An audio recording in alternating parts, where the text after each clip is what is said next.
फरवरी 2016 में जहां लोग अपनी मामूली जिंदगी गुजार रहे थे, वहां कुछ मास्टरमाइंड्स दुनिया की सबसे बड़ी बैंक हीस्ट प्लान कर रहे थे।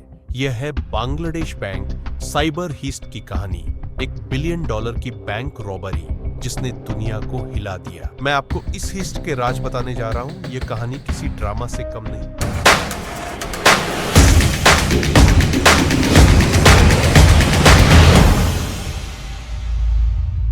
बांग्लादेश का सेंट्रल बैंक बांग्लादेश बैंक का असेंडेंसी का न्यूयॉर्क के फेडरल रिजर्व बैंक में एक अकाउंट था जहां बिलियंस ऑफ डॉलर्स के फॉरेन रिजर्व्स थे। ये एक डिजिटल पिग्गी बैंक की तरह था जिसे SWIFT system global money transfer network से सिक्योर किया गया था। मगर ये बैंक अकाउंट उतना सिक्योर नहीं था जितना लोग समझते थे। अब आए हमारे विलन्स, लाजरस ग्रुप जो नॉर्थ कोरिया से लिंक्ड एक हैकिंग गैंग है, सोनी पिक्चर्स हैक और वाना क्राई रैंसमवेयर जैसे क्राइम्स के लिए मशहूर। आप सोच रहे होंगे कि ये हुआ कैसे। एक स्कैम ईमेल से शुरुआत हुई जिसमें अटैच्ड डॉक्यूमेंट के अंदर मालवेयर कोड था। रसाक अलाम नाम से बनी हुई एक फेक सीवी को 36 बैंक एम्प्लॉइज को भेजा गया। 3 एम्प्लॉइज ने अटैच्ड PDF खोली जिससे उसमें मौजूद मालवेयर एक्टिवेट हो गया। हैकर्स को बैंक के सिस्टम का VIP एक्सेस मिल गया। महीनों तक ये हैकर्स स्विफ्ट सिस्टम को सिर्फ स्टडी करते रहे। उनका निशाना था बांग्लादेश बैंक के अकाउंट से करीब $1 बिलियन निकालना बगैर किसी को खबर हुए। हैकर्स ने परफेक्ट टाइमिंग चुनी। फरवरी 2016 का लॉन्ग वीकेंड जब बांग्लादेश जुमे की नमाज के ब्रेक में था, न्यूयॉर्क शनिवार को आराम कर रहा था और फिलीपींस चाइनीज न्यू ईयर मना रहा था। 4 दिन तक किसी को इस बात का पता नहीं चला क्योंकि बैंक का लॉन्ग वीकेंड था। 4 फरवरी शाम 8:34 उन्होंने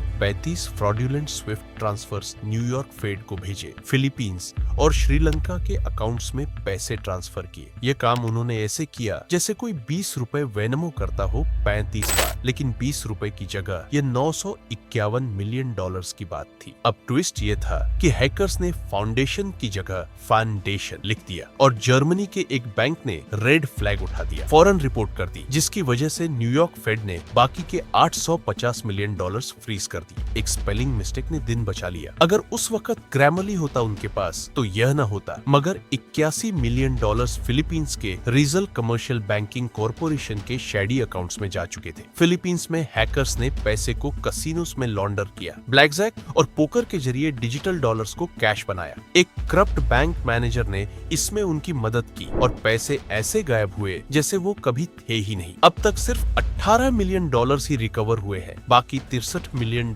का कुछ पता नहीं अब तक। बांग्लादेश बैंक को हीस्ट का पता एक प्रिंटर ग्लिच के जरिए चला। एक एम्प्लॉय ने स्विफ्ट सिस्टम के रिकॉर्ड्स देखे और फिर हंगामा शुरू हो गया। बैंक के गवर्नर एटियर रहमान ने रिजाइन कर दिया। वो साइबर सिक्योरिटी अपग्रेड करने की कोशिश कर रहे थे, मगर ब्यूरोक्रेसी ने रुकावट डाल दी क्योंकि तब तक देर हो चुकी थी। उन्हें यह तो समझ आ ही गया होगा कि बैंक की फायरवॉल का बजट कभी कंजूसी से नहीं रखना चाहिए। जिम्मेदार कौन? हैकर्स तो थे ही, मगर बांग्लादेश बैंक के कमजोर डिफेंसेस ने उनकी मदद की। स्विफ्ट और न्यूयॉर्क फेड को भी तनकीद का सामना करना पड़ा। तहकीकात ने लाजरस ग्रुप को जिम्मेदार ठहराया, जो साइबर क्राइम की दुनिया का बॉक्स जेलीफिश है, यानी बस कुछ मिनट और काम तमाम। मगर हुडीज और कीबोर्ड्स के साथ इस हीस्ट ने दुनिया को हिला दिया। बैंक्स ने साइबर सिक्योरिटी बजट्स बढ़ाए, स्विफ्ट ने कवायद सख्त किए और हमने सीखा कि एक छोटी सी गलती जैसे टाइपो पूरी दुनिया को हिला सकती है। और वो $63 मिलियन जो अभी तक मिसिंग हैं, क्या वो कभी मिलेंगे भी या नहीं? अगर आपको यह कहानी सुन के मजा आया है तो लाइक, शेयर और सब्सक्राइब जरूर कीजिए और कमेंट्स में बताइए क्या आपको अपने बैंक्स पर भरोसा है।